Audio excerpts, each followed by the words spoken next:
and welcome back to a slightly earlier episode of The Road to the 60th and Beyond. If you don't know what I talk about in this future, let me explain for you right now. This is where I talk about the updates for the 60th anniversary and season 14 of Doctor Who, obviously. And I thought, there's a lot of things going on now, so I thought I might give you an extra episode and give you some thoughts and updates. I'm hoping you guys enjoy what's going to happen, and let's begin. Now I'm going to start with the main thing. Murray Gold will be returned to Doctor Who for the 60th and Series 40. Now, I've been a bit divisive on this, of course, if I'm going to be honest, but the more I think about it, I do love his music. I do listen to it sometimes nowadays, and I still do, because here's the thing, he's a talent, and he's done so many great pieces. Some of my personal favourites are The Singing Tower's Room, that's beautiful. Clara's themes, there's some great renditions of that. And also Breaking the World, that's good. I think one of my issues was mainly to do with the fact that it is too much to... It's too safe, okay? So that's what I'm going to say. However, I'm interested to see if he can do just as well as he did last time, because he's got a lot of pressure. If you do something well the first time, you've got to try and replicate that, but a lot differently. And I think he's got very good potential, and I'm excited to see what he can do. But yeah, I think I'll grow more any other time and stuff like that. But it's thrown on me, and I think he's going to do very well. 60th promotion has started again on BBC One on Saturday the 29th. They posted a teaser with some cryptic stuff, including new footage of the 60s. And I'm going to say, that really appealed to me. It really did. I know I've been having to go a bit too critical, but I think that's saying, I think if they keep this up, no overhyping, and they give good pace, I think this could do well. Not only it could be the best promotional campaign, it would also match the specials, and that hits, because sometimes when you have promotion and it ends up doing badly, it can affect the series. And if I'm going to be honest, I felt Peter Capaldi's last series suffered from it a bit. There was a lot of other things as well. I think the break, and the promotion, the overhype, the regeneration team, I don't think it helped him. But my problem with it was basically just the material, because I love Peter, but I just felt that he and the others, I felt that maybe it was down to what they were given didn't appeal to me. I mean, the first half I love, the second half, but I don't want the same thing happening to David or Catherine, because they don't deserve, and they're the ones who are, for me, who are really having to fight for it. And there's a lot of potential here, and especially with this promotion, I have to say, I like the fact that they put the, you know, the moment where Donna is going to touch the hand that belongs to the Doctor. I like the fact that it does kind of have a lot of teasing towards that, because there was an event that has led Donna to the position she's in now. She can't memorise the Doctor, so I think it's really important. I love also the unit soldier and with the blue eyes, because that actually really looks cool.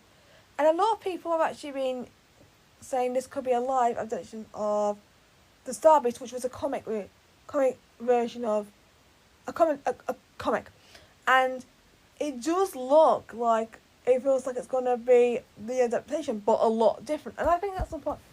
When you do an adaptation, you have to go different.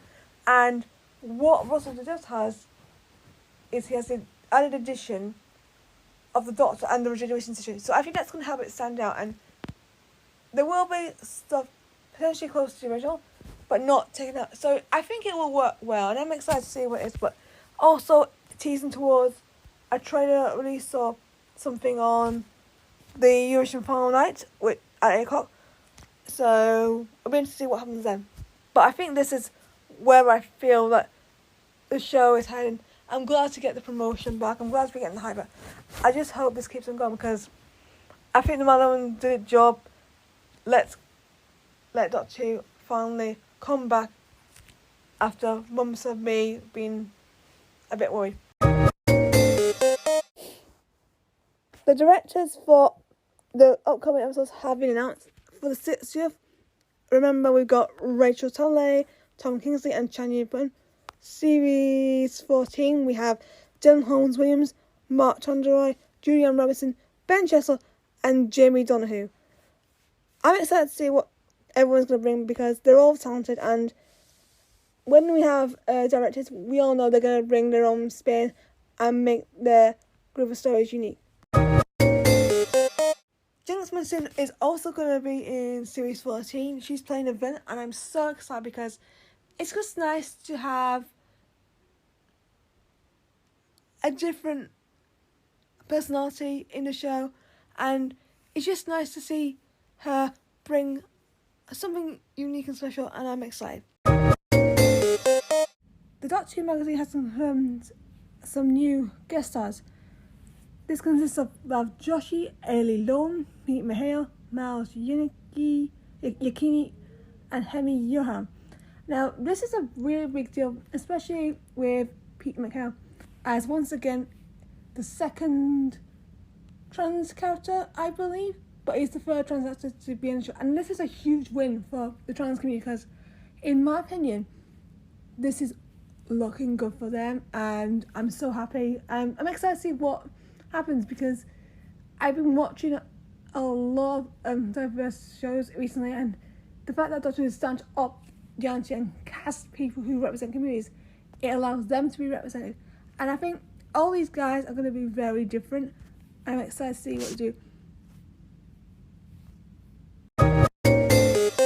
Oh, I'm excited for Shakeout and Mia Gibson. They've been filming, and I'm glad that we've been seeing a lot of Shruti filming now, because he was absent because Sex Education was still filming for Series 4, and he's been obviously redoing some of his scenes for the special, and he's been with Millie on set, and I'm excited to see what it is because there's so much to look forward to.